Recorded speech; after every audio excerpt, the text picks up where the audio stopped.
There are thousands of podcasts floating around different platforms with millions of people. Why this platform? Why this podcast?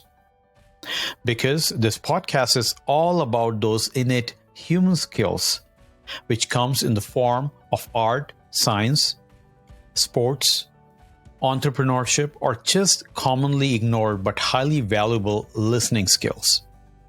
Because this podcast is about those mindset which has moved a person, society, community, state, country, or even a world in a certain way.